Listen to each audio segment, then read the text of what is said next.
Hello and welcome to Inside Politics. Today on the pod, we celebrate the return of our very special guest star, former opposition leader Bill Shorten, who is now the Vice Chancellor of the University of Canberra, of course, and he's joining us from the Parliament House studio along with Chief Political Correspondent Paul Sakkal, as usual. Welcome, gentlemen. Good morning. Is it too late to say Happy New Year? Probably.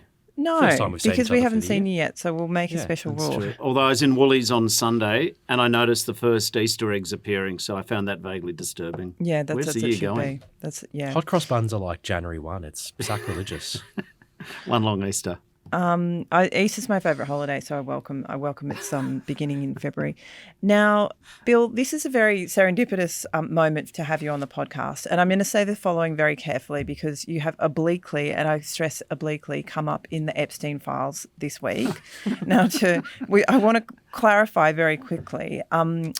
And it is a serious business, so we won't joke about it. But so there was another massive tranche of millions of files from the so-called Epstein files released this week by the US Department of Justice.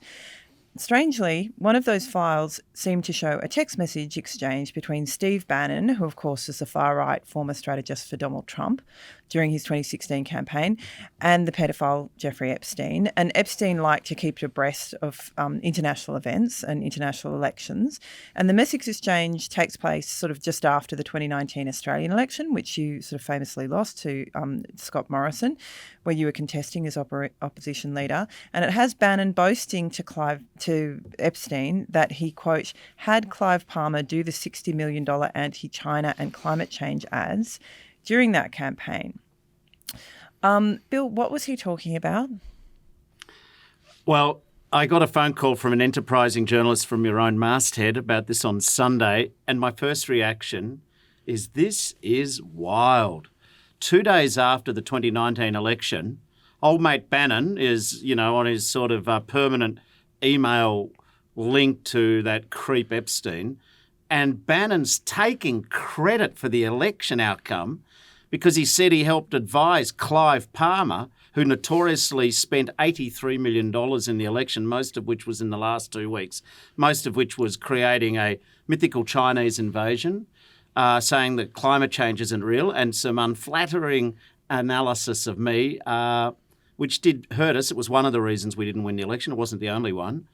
But wow, so you've got Bannon boasting to Epstein about, this international sort of right-wing role in Palmer dollars to interfere in Australian democracy. It was just... And had you, just to give us some context, had you any idea that Bannon was in touch with Clive Palmer or that Steve Bannon was at all interested in the 2019 election campaign which you were contesting? Came right out of the blue. I had no idea that our reform agenda had resonated to Bannon. It was really extraordinary.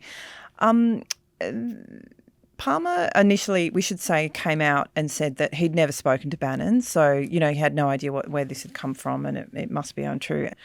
And then we had Palmer come out a day later and say, oh, actually, I do recall that there was a phone call from Steve Bannon, which I got at 3 a.m. It was short and he just basically congratulated me on what a wonderful campaign I was running. And then we hung up. What did you make of that clarification? Just a footnote, Clive would know where every dollar he spends is, and he would certainly remember everyone who's ever insulted him.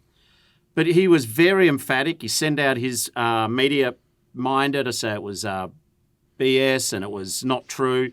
That was the Monday or Tuesday position. But within 24 hours, Palmer has miraculously remembered a phone conversation. So like on the Tuesday, zero, never happened, nada, nothing to see here. And then by the next day, he says, oh, that's right, I did get a call. What I would say to you and to anyone listening is, if you got a 3 a.m. phone call from Steve Bannon, would you forget that? Because apparently poor old Clive forgot it. So that's why I'm really not sure, and there's more questions here than answers that I can see. Maybe it just sort of melded into his dreamscape, when things happen to you and you're not sure if they were a dream or if they were real. But I guess Clive Palmer really contradicted himself, as you say, within the course of 24 hours. And one version was the truth and one version wasn't, or maybe neither versions were the exact truth. We don't know. He did also, say in the interview that, no, it wasn't Steve Bannon, but he had a lot to do with Matthias Cormann. And Matthias Cormann, nicknamed the Muscle from Brussels, came in from Brussels where he's helping look after the OECD, or maybe he's in Paris, and he said, Palmer's not right. So there's a lot of shaky memory here. Well, Palmer's first statement from the media minder given to our newspaper just omitted the call. I didn't deny that there was any contact. I think it was just along the lines of this is made up, nothing to see here. And then Palmer, when he's speaking at length, perhaps explained what was meant by that. I don't think their first comment was necessarily Palmer's first comment was there was no direct communication. Was it that direct? The first That's what comment? my recollection was. His wording was quite careful. He said he'd never spoken to him, I think. And I remember thinking, well, that doesn't mean that they haven't communicated with each other. Yeah, that's right. What do you think if there was a more substantial link, let's say that there is more to this than Clive Palmer's letting on, the broader context of the communication with Epstein and Bannon, and for listeners' knowledge, Steve Bannon is someone who spends a lot of time in Europe drumming up fundraising and interest in right-wing populist movements across Eastern Europe. He's been linked with reform in the UK, and he's boasting to Epstein about how he's creating these online communities across the world to kind of create political tension in democracies and to give fuel to right-wing populist movements. Was that your sense of, looking back, if there was a link between the Palmer campaign and Bannon, was your sense at the time that there was interference, that there were outside forces at play, or is that fanciful? I don't want to... I'm very conscious that the nation's moved on, and by 2022, Morrison had run out of any so-called miracles. And so that's happened. So I'm not toey about that. At the time, we were advancing a pretty solid tax reform agenda, amongst other things, and a climate agenda. I was aware that there was vested interests who were deeply unhappy, but there were things probably we could have done differently in our campaign. So I don't put it all at Palmer's campaign, but in the last couple of weeks, just dumping tens of millions of dollars in advertising, it was a bigger spend than Woolworths and Coles, so it's got to have an impact on perhaps less engaged voters. But the broader picture is, I was aware during the campaign that, for instance, on some of the anti-abortion stuff, that there were algorithms pumping out interest in complete misinformation, which said that I and Labor was supporting third trimester abortions, which wasn't our policy. But I remember seeing some of those ads pop up, and I think there were algorithms, and I think the alt-right were much better organised in the digital world than Labor. I think we were probably naive about the digital campaign and that subcurrent of sort of right-wing populist misinformation. Right. So you're talking about sort of bots that will pick up someone's interest via the algorithm on their use of social media and basically spew content at them, which is misinformation or disinformation based on what they think their interests are, and thereby sort of skew their vote. Yep. Yeah. And there was the death tax subterranean campaign. Yeah, and Palmer's that China was going to build a secret airbase in Australia. That idea disappeared about 6:01 p.m. on the Saturday night when the polls closed. And And it was also a lot of, as you say, it was a real ad hominem attack on you. I mean, it was really, really personalised attack, which you don't often see in sort of mainstream political advertising so much. I mean, if, as you say, it was, a few elections ago now, the Australian public made its decision. Even the Labor Party review said that it was probably a pivotal factor, or it was a factor in the election loss, but it wasn't the only factor. So putting those things to one side, what can we learn from this rather disturbing sort of revelation that this foreign person who, let's face it, is not what you would call a good faith actor, and is certainly not an Australian. He's not an Australian citizen, and he's boasting about influencing Australian election results. I think the first point I'd make, and it's a broader point than just the 2019 election, but 2019 I think is some proof of it, is that Australians have essentially had a holiday from history really since the Cold War. And we've tended to believe that our distance, the Pacific, the Indian Ocean, that somehow what goes on in America or happens in other places can't happen here. That is wrong. So I know in the last term, the government, which I was a member of, did propose electoral reforms to stop that American-style big billionaires just buying outcomes, under the guise of freedom of speech. I mean, when it's $83 million, who else can compete with that? Yeah. To find out that they were working hand in glove with the political Liberals parties can. is a Political bit parties can frustrating. compete with 83 million. Pardon? The major parties can compete with the 83 million.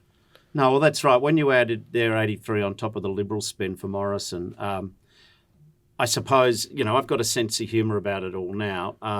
I must have really upset some people to spend that much money to want to stop us.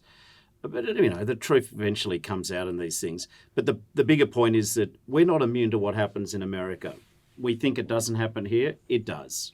Well, what kinds of things are you talking about? You're talking about Take, for instance, policy like the big tech bros. The fact is that the E-Safety Commission has been so personally attacked by Elon Musk-related interests.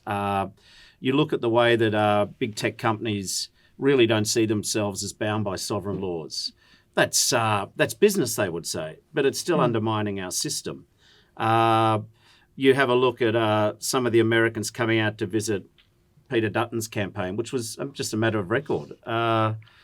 So I think that when we talk about elections, whilst we've got some safeguards in place, I do think that we need to be a lot better at funding our efforts to tackle misinformation and disinformation through the internet. I think it's just worth noting on the Epstein files, just given the level of secrecy and intrigue around the whole story, it's easy to quickly believe the conspiratorial element to what we learn about or what we've seen in some of these texts. It could be the case that Bannon had very limited contact with Palmer, wanted to boost his influence to Epstein and claim that he was having this role in intriguing election results and that there's not much in this. I mean, he does have a very regular podcast, Steve Bannon. He's not shy in coming forwards about his role in populist movements in Europe.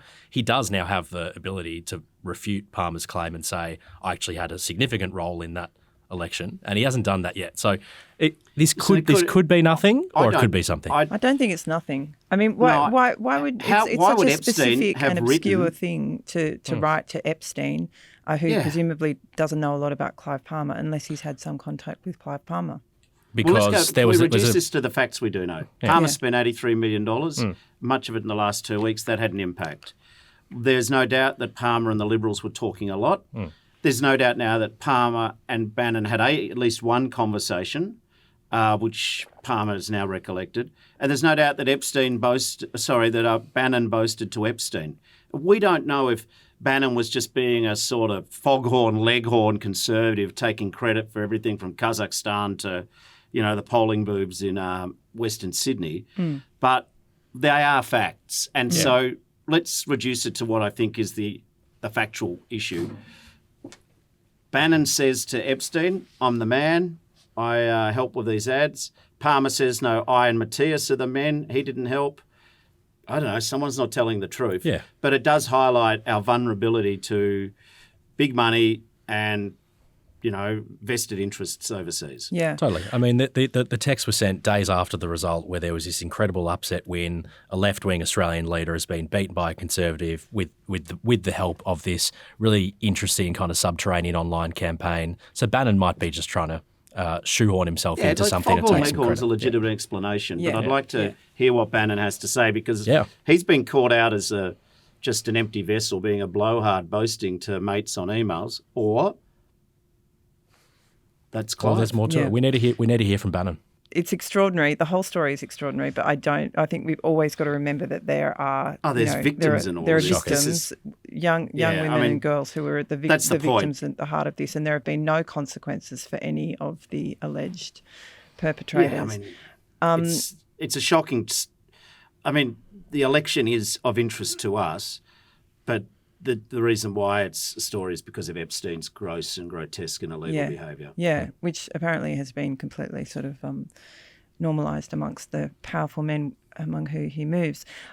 Now, I just want to get back to Australian politics and back to the 2019 election where you advanced a very what should we say, audacious, brave economic agenda and tax reform agenda, which was obviously roundly rejected by voters. Well, actually, 48.5 to 51.5. Okay. All right. No, that's good. It's good to. Roundly You're rejected right. is what Dutton got. You just couldn't resist that, could you? But I'm glad you corrected me on the facts. It wasn't roundly rejected, but it was rejected by voters. And now we have reports and rumblings that Jim Chalmers, in the lead up to the May budget, might be looking at one of those reforms again, which of course is the capital gains tax discount. Basically, you get a 50% discount on any capital gains tax due if you've held an asset for more than 12 months and you're an Australian citizen. So it's a very, very broad exemption or discount to the tax. So you couldn't get it up in 2019. If Jim Chalmers instituted it or tried to get it through in this year's budget, do you think it would get up this time? Have things changed? Well, what my policy was based on, I don't know what Jim and Albo will do in the budget, but what my policy was based on was this assumption that in Australia, income is taxed too heavily, but property is taxed too lightly. We've got a situation where a plumber or a teacher or a nurse or a journalist or anyone, you pay the increasing marginal rates of tax, which can go up to 45 cents if you earn over 200K. But you could buy a building for $5 million. It is worth $10 million when you sell it, and you only pay tax. You'll only pay 25% tax on the profit, essentially. So you can make $5 million and only pay 25% tax. But you could be a nurse working night shift in charge of a ward. You could be an air traffic controller. You're at the top marginal rate. But you're paying 45 cents on far smaller incomes. So we have a system in Australia where it favours the acquisition of property and punishes just working hard, which is what 13.5 billion people do. They go to work every day. So that's the underpinning assumption that property shouldn't be taxed so preferentially and income is taxed too heavily. Now, how Jim and Anthony and the rest of them cut the pie, I don't know, but it's a fair argument to make. And I think that, of course, the universe doesn't grant reruns, but I might have thought occasionally how I would re-pitch the 2019 policy. And it'd be on the assumption to 13.5 million income earners, you have to pay your 10% GST, you got to pay your marginal rate of tax. If you're a student, you got to pay your HECS. Really, the dice is stacked against younger generations and people who just have an income to rely on, not revenue from property. So do you just going back to the question, do you think then that it's sort of the circumstances have changed? And I'm talking in particularly about that issue of intergenerational equity and of the feeling that a lot of people have that their children are not going to have the same benefits and the same playing field that they had basically when they were coming up. And the big problem of the housing crisis or the housing affordability crisis. Do you think in the current sort of circumstances it'll be easier to sell? I think so. Yeah. Yes, it depends what the policy is. It depends how good the sales job is. I get all of that. But, there's less of the voters. Like the demographics have changed in the electorate. By the time we get to the next election, it'll be in the best part of 9 years since 2019. That's millions of new voters on the rolls, millions of new voters on the roll. Many of them are young who don't have that property. There's some sort of natural attrition. So I think the demographics have changed. But even more than the demographics, the reality is that maybe we needed to recalibrate our negative gearing policy and so everyone could have a property they could negatively gear. But how is it fair that a young couple, maybe holding down two jobs, are competing to buy a house with someone this is their fifth investment property and they're getting a taxpayer subsidy? So it's a bit like in a height competition, the investor gets a stool to stand on, which is called taxpayer subsidy, which lets them compete against poor old, Tim and Fiona out in the outer burbs who are holding down two jobs and just want to get their first house. Yeah.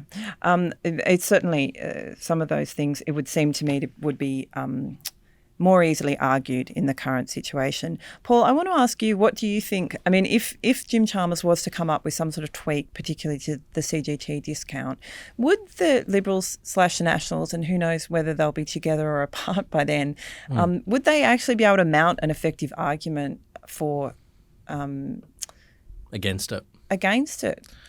Well, this came up in the early part of the Dutton opposition. There was a group of backbenchers led by Keith Wallahan, who lost his seat in the eastern suburbs of Melbourne, the seat of Menzies, used to be a very safe Liberal seat. And this group of younger Liberal backbenchers were keen for the Liberal Party to break from their tradition on protecting the property owner class and to do a kind of radical policy push that would align the Liberal Party with the group of Australians who want to break into the housing market.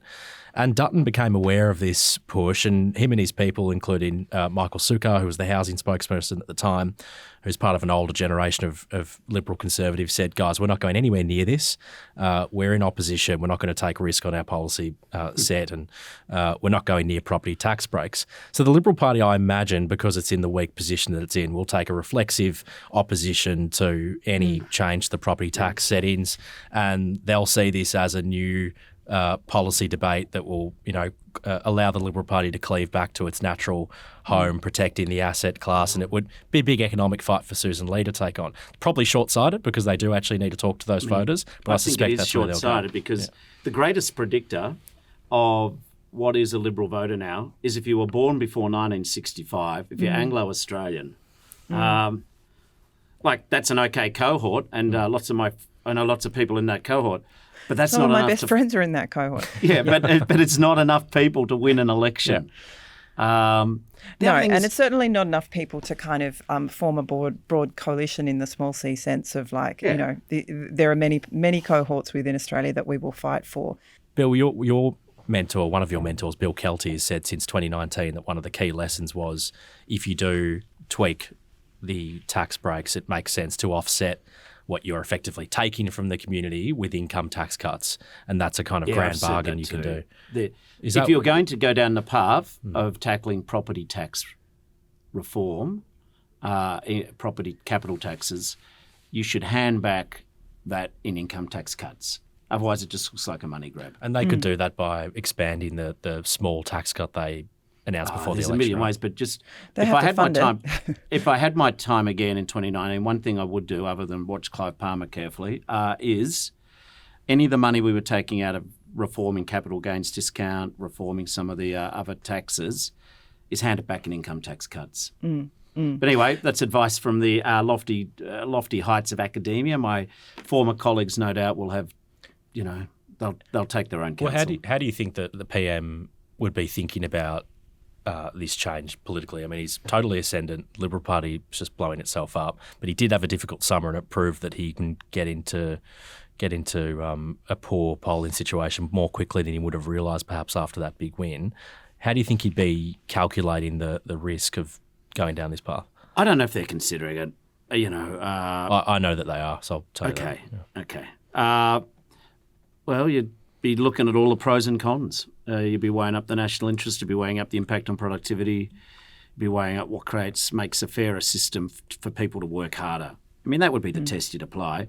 What incentive in anything you do, and it's got to be part of a big strategy, is productivity. How do you reward people for working harder in Australia? See, buying more houses isn't working harder. That's just using money to make more money. Sure. That's legitimate. What you want to do is tell your nurses on the night shift, tell your team leaders, in businesses, your foreman supervisors at warehouses, tell your tradies, you work harder, you're going to keep more of what you earn.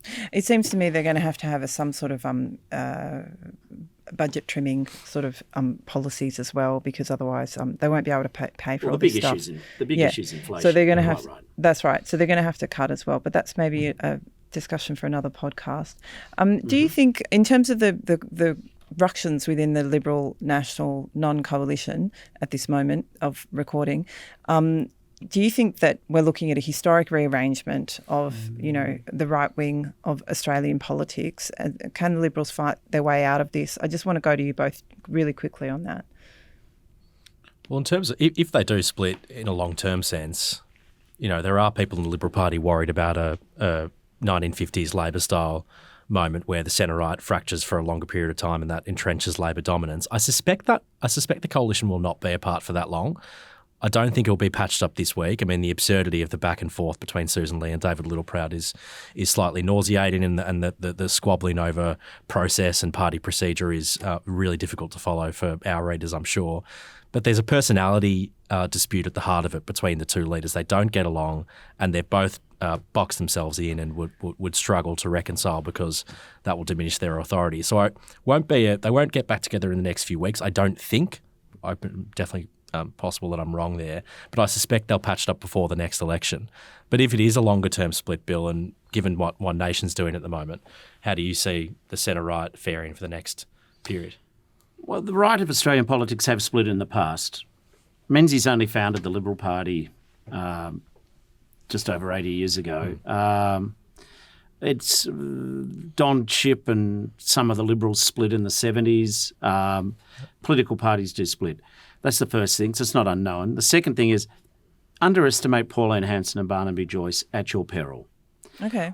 They are saying things which a lot of people just agree with.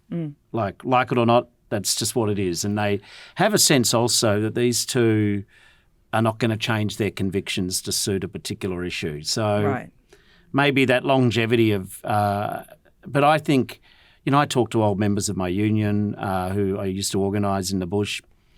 They've always voted Labor, but they're thinking about other things. Whether or not that's wise, that's up to them. So what do they say is the appeal of One Nation if they're interested in One Nation? I think they just think that Hanson calls as it is. Now, the thing is, saying everything that you think in your head aloud isn't necessarily what people do. And there's a good reason why we don't, because you don't think about it. But without getting into who's right, who's wrong, she has some appeal. So I think the coalition need to be careful of that.